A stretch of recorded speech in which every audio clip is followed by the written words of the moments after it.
How to pin location on Google Maps and share. Hello guys, this is Atticus and welcome back to another tutorial video.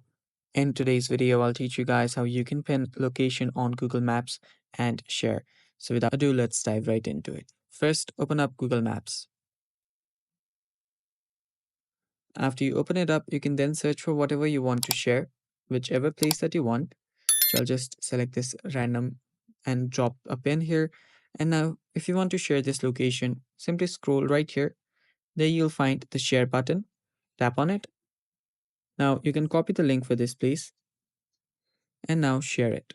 So let me share it on my messenger. Let me go to a group and simply paste this.